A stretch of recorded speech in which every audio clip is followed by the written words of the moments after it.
Hello guys, আসসালামু আলাইকুম। যদিও এটা আমার ফার্স্ট ব্লগ, তো আজকে গরু মাংস ভুনা দেখাবো। বেসিক্যালি আজকে হচ্ছে আমার আম্মুর বাসায় এসেছিলাম, মায়ের হাতের মাংস খেতে খুব ইচ্ছে করলো। খুব সিম্পল ওয়েতে গরু মাংসটা রান্না করে সে। ফার্স্টে তেল দিয়ে পেঁয়াজগুলো ভাজছিল, দেন ভালো করে পেঁয়াজগুলো লাল করার পরে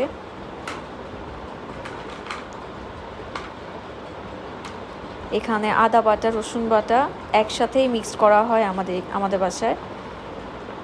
লবণ, আদা বাটা একটু বেশিই দেওয়া হয় পরিমাণে, আমরা ভুনা তরকারি পছন্দ করি আর কি। তো লবণ পরিমাণ মতো দেওয়া হচ্ছে, সবাই সবার পরিমাণ মতো লবণ দিয়ে নেবেন। দেন ভালো করে নাড়তেছে।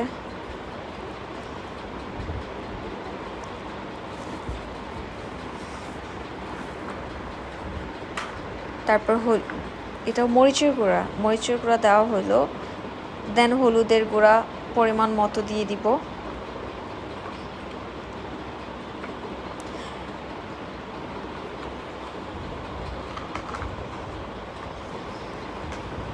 তারপর সামান্য পরিমাণে পানি দিয়ে দিলাম। ঠিক আছে,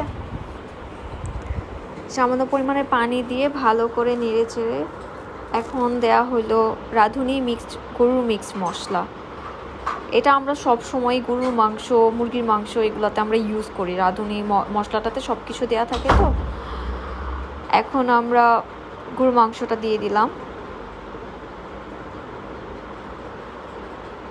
গরুর মাংস দিয়ে ভালো করে নেড়ে চেড়ে কষিয়ে